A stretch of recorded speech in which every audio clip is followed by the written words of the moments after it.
Welcome to the Do Zone, where we talk with real entrepreneurs doing real work who share their best tips, tricks, and stories about getting things done. I'm your host, Josh Thomas. Tag me at JT Literally and show me how you get things done. Every week, I'll pick the best post to feature across all my social networks. This podcast is brought to you by Factor One. If you're already at six figures in your business and looking to get to 7 this year, there are 3 key shifts you need to make right now in order for it to be possible. Go to iamfactor1.com now, and I'll not only share exactly what those 3 key shifts are, but also how you can get them set up for your business in less than 6 minutes. Once again, that's iamfactor1.com. Today's guest is Dave Ebbelaar. Dave is a data scientist, creator, and founder of Data Illumina. Dave, welcome to the Do Zone. Tell us something you believe is the key to getting stuff done that most people wouldn't think of. Well, thanks for having me, Josh. Well, to answer your question, for me personally, it comes down to having a really good productivity system. Now, I'm a big tech guy, so I like to use all kinds of systems and tools, but for me, that specific tool is Todoist. Basically, my whole life is in there, all the tasks, my priorities, everything that I have to do. If it's not in there, it will likely not get done. So that is basically like the center of my productivity, so to say. And I really focus on that, the systems that I use in there. And that is really, whenever I wake up, I open my Todoist, boom, I know what to do, prioritized by task, etc. And I just go throughout the day, checking off the boxes. For me, that's how I get shit done. Yeah, and so I can't believe that for a podcast called The Do Zone that we don't advocate or have Todoist as a sponsor by now. So talk to me a little bit about, okay, so Todoist, how does somebody use that and kind of incorporate that into their life? Give me some of the idea, the features, if you will. Yeah, sure. So there are a lot of ways to go about the software, but it's free to start. So if you don't currently, for anyone listening, don't have like a productivity system in place, I would highly recommend just checking it out, download it. It's really easy to get started. So how I personally use it, I use some kind of a tweaked version of the getting things done method, which is a really popular method in the world of productivity. I believe it's by David Allen, but don't quote me on that. But the system basically lets you sort your incoming tasks first into an inbox. So that is where you capture everything. And then from there, you give everything a place. And now in the original getting things done approach, you have the next actions waiting for sometimes kind of buckets that you can put tasks into. And I've kind of made my own version of that, also with projects I'm working on, clients I'm working on. But basically, to summarize it, I have my inbox. I dump all my ideas in there throughout the day. So when I'm walking, when I'm going to the gym, when I'm working, idea pops into my head. Oh, this is something I have to do. I put it into my inbox. And then every day, at least, I go through that inbox and sort everything. So I put it into a project. I put it into a next action list, for example. And I also might add some notes, some additional information. And I also, and this is also a big thing about how I use it, I give it a priority. That is a feature of Todoist. And it gets a little color. So you have priority on 4 levels. And like one is like a red one, so high priority. So I try to have like one of those like every day. So I know when I wake up, okay, this is like my number one thing that I have to get done, my one thing. And then everything else, I try to get done. But if I can only get that one thing, then for me, it's a win. Nice. I love that. Todoist. You know, I've seen it around. I've never actually used it or checked it out. So I think you finally you got a convert. I'm going to check it out. And really, we should reach out to them. It's the Do Zone. We need to get them sponsoring this podcast. We need an affiliate link or sponsor. Yeah, right. Yeah, we need to make that happen. And so I'm curious, Dave. I know that you have said that you were obsessed with AI before it was cool, like 10 years ago. And I'm trying to think of like, what did AI even look like 10 years ago? Did it even exist? You know, because everybody today is talking about Chat GPT. And so talk to me about what was the state of AI in 2013 and where have you seen it evolve over the last 10 years? Yeah, sure.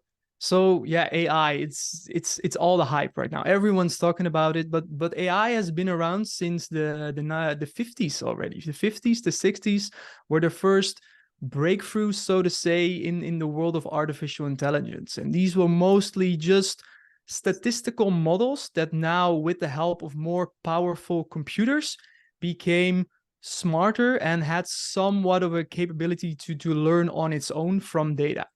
That is where it really started. And my AI journey goes back, like you've mentioned, like 10 years ago when I first started studying artificial intelligence. So I did a bachelor and a master's degree in it. And back then it was quite different. It was more focused on the classical machine learning models that are still used every day in a lot of applications that you're probably using in a lot of business applications. A lot of businesses use these, but as of recently, we have seen the shift to large language models, which we can get into, the things like that run Chat GPT, for example. But like 10 years ago, it was more like the classical machine learning models. And without getting into all the technical details about what that means, it are basically, you can think of them as various like algorithms or models or calculations that can learn patterns from historical data or just data. And through or by putting the data through all these models, these calculations, the models will automatically tweak little parameters in order to achieve a desired outcome. And that is basically how you can automate things. And that is how, if you open your Instagram, your feed is now ordered in a way for you to basically maximize your time on the platform. That's all machine learning. That's all AI. So And I want to comment on that because yeah, there's a documentary that came out a few years ago called The Social Dilemma. yeah, And it talks about that exact thing right there, where and one of the quotes that stood out to me about that documentary is someone said, I can't remember who, but he said, look, you have this little box, and on yeah. the other side of this box are all of the best PhDs, all of the best computers, all of the best technology, and all of the money in the world fighting for your attention. And on this side of the box where you are, you've got like this fleshy wad of goo that hasn't had a firmware upgrade in more than 2 million years. Who's going to win that battle? And that stood out to me so much because everything is designed to maximize my eyeballs on this website so that they can show ads to me. That's the craziest thing. Yeah. And so AI, how that fits in is it is reading and analyzing your behavior, and it's seeing that, oh, if I show something that is of this political affiliation, you're going to engage with it. If I show something that's negative, you're going to engage with it. If I show something that's positive, you're going to ignore it. So I'm going to make different decisions so that I can maximize the amount of time that you're spending on this. And that's where it's like a double-edged sword. It's like I'm trying to maximize your time on this website. I'm not necessarily looking out for your best interests. It's weird, right? How these social media platforms have evolved over time, and they give you like a great experience because you actually see content that you like most of the time that keeps you on the platform. But is that really what you want from those platforms? Like you said, that comes back to like the double-edged sword. So yeah, that's all machine learning. That's all AI. And like more specifically, like you've said, it's the data, it's the behavior patterns that you show on these platforms, but it's also, and I'm not sure if a lot of people know that, but it's also based on like clustering. So finding similar groups of people that have similar behavior to what you're doing on the platform. And then if, for example, someone in the cluster or a group of people in the cluster like a certain kind of video, then you probably like it as well. And that is how they constantly experiment and test with showing you, for example, new cat videos, funny cat videos, or whatever shows up in your feed. And so where do you see the future of AI? Actually, I interviewed Sean Clark, who's the founder of High Level. It's a CRM. I interviewed him last week and I asked him this question. But I'm interested to hear your idea of having been studying this for so long and seeing where we are now and getting an idea of where we might go. What do you see as the future of AI, let's say in the next 5 to 10 years? Yeah, sure. So difficult question. I have lots of ideas, but of course The nobody great thing knows. about But it though, yeah, Dave, is yeah, like nothing you say can be wrong because it hasn't happened that yet. So that just is you can that just say the most outlandish thing and be like, oh my God, he's so smart. Yeah. So just go all out. No, what I'm really seeing right now, and that is also I see like how fast things are going right now, and not just only from like the end user perspective, as in like people using the apps that now utilize AI, but also like on the back end, on the technical level of how these models work, operate, and scale. So to me, when I started studying AI, like I said, it's more like the classical machine learning, also some deep learning, neural nets. But what we're seeing right now, and especially like in the last like half year to a year or so, with the rise of these large language models, is things are getting really crazy.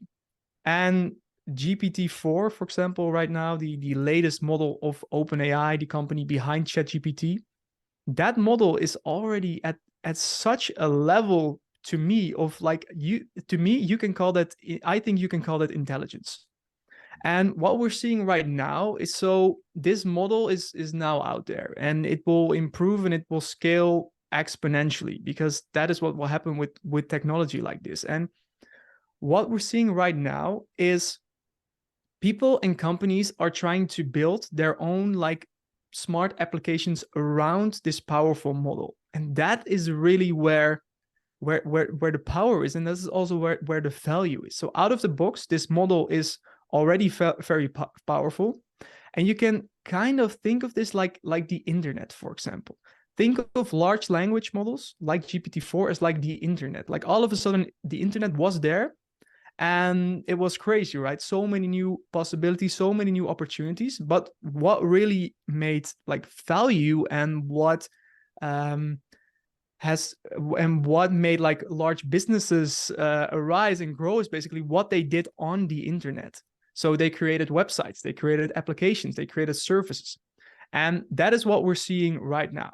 So this model is out there, the internet is out there, and now you see companies doing all kinds of cool things with it. And I think what we will see over the past like 5 to 10 years is, like I said, an exponential scale in the capabilities of these applications, and just a lot of automation. And I think like a lot of jobs will get replaced. Definitely. If you look at office jobs, so back office kind of stuff, basically people working behind a computer, these models, these applications will be able to do that a lot better, much more effectively than humans can. Man, it's crazy stuff, and it's scary, it's exciting. Nobody knows what's going to happen, but as long as you stay ahead of it and you embrace, like, it's not going away. So we have to find a way to kind of live with it. And so tell me a little bit about what is it that you do, and how can people reach you? Sure. So in the introduction that you already gave me, I work as a data scientist. I do that independently through a company called Uptrend Analytics. And I also run a YouTube channel on which I share all things about the work that I do, data science and AI. And you can find it like under my own name. So that's Dave Ebbelaar at YouTube. And next to that, I run a company called Data Illumina, which is a coaching business where I help data professionals that want to launch and scale their freelancing business. And that you can find at dataillumina.io. So that is really for people that are currently already at the technical skills, currently work as a data professional, but have the ambition to launch and scale their freelancing business. And that's really what I've been doing over the past 5 years. And that is what I now help people with, and I am growing a community on. Okay, awesome. And so Data Illumina, and this is for data professionals that are looking to kind of take it to the next level. Exactly. Love it. So dataillumina.io for that. Is that right? Yes, that's correct. Okay, excellent. Thank you so much, Dave, for coming on here and sharing some wisdom about, first of all, about Todoist and how you get things done, and also to indulge the conversation about AI, which like I can't get into any conversation without AI coming up these days. And so I appreciate the perspective, and especially kind of your wisdom as, 10 years in AI, that basically makes you like the grandfather of AI at this point. Basically, well, you're like the OG, I did it before it was cool.